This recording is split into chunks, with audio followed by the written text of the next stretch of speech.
Okay, I'm interviewing a good friend of mine, Mr. Joseph Ashby. He's a Cumberland City police officer. Hey, Mr. Ashby, thank you for taking time to talking to me about this. I No just have a problem. few questions. Yep. How long have you been a police officer, sir?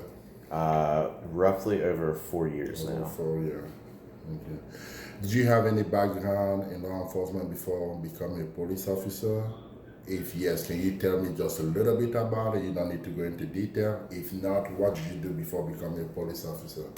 I've had no experience prior, Wow. so it was my first time in Yeah. any type of law enforcement Yes, sir. background. Yes, sir. Prior, I was a supervisor for Staples. I was working Wow. there for about 3 years, Yes, sir. overseeing the tech center. Yes, sir. So, why did you decide to become a police officer, sir? Why made you decide to become a police officer? So back in 2010, I had applied for Maryland State Police, Yes, sir. just a different career path I wanted to choose, and I actually got denied. So when I got on to Staples, I kind of put my, you know, aspirations to become a police officer aside, but then I decided to apply here when I saw they had an opening. I've always had a passion for helping others, and not so much, I know it's a generic answer when people say they want to help the community, but Yes, sir. I like wanting to shape the community and give a positive influence and be a role model for the younger generation. Yeah, I know firsthand you do that, man. I truly appreciate that. I Thank know you. you do that for this community. My next question. We know that around the country today, a lot of people think the police is against them. My question is that how can every police department in the country better their relationship with the community they serve? The biggest thing that I see that works is just being out in the neighborhoods, taking the time to you see somebody walking down the street. What I see from older generations of police officers is they would maybe stop and accost them, and some people may see that as harassing, but I would take the time to stop them and just ask them about their day or make a connection with each person. A lot of times, a lot of these calls I go to, I try to remember everybody's name and face, because then if I'm ever called back there again, or if I see them while I'm working, Yes, sir. it kind of shocks them when I roll my window down and I say, "Hey, Glenn, hey, nice to see you, man. Did you take care of that situation, or how's your wife doing?" Yeah. And they're taken back by it because they don't expect that from the Yeah. police, because the older style of policing wasn't like that. But the good thing is now this newer generation, I'm included, Yeah. they're teaching us to be community oriented in our police tactics, which is a big thing. Yeah, I will add to that. I'm proud of Cumberland. Call you a friend in Cumberland City. I know you guys got a, like, sometimes you patrol on bike.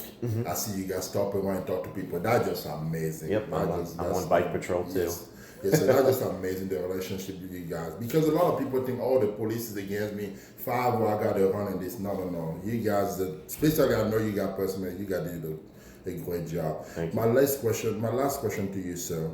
What is the biggest issue facing all area?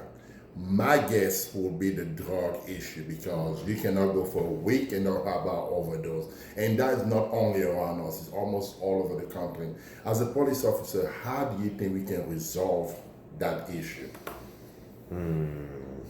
That's a hard question. Yes, sir.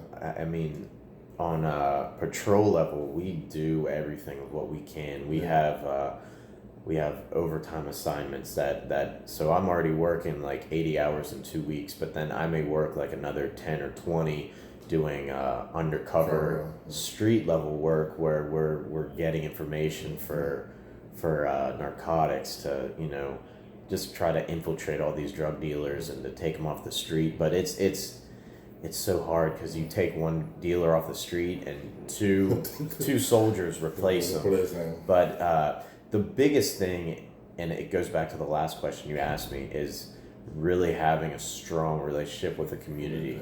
Because it like they say with raising children, it takes a village. Village, yes, sir. Same thing with this. Yeah.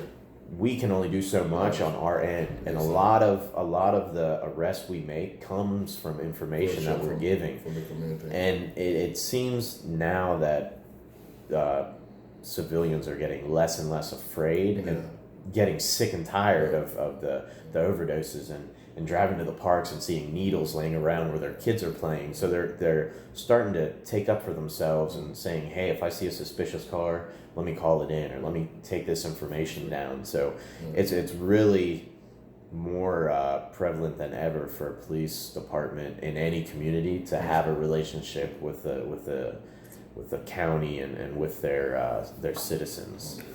Mr. Ashby, thank you very much. That concludes my interview. Thank you for having me. Yep.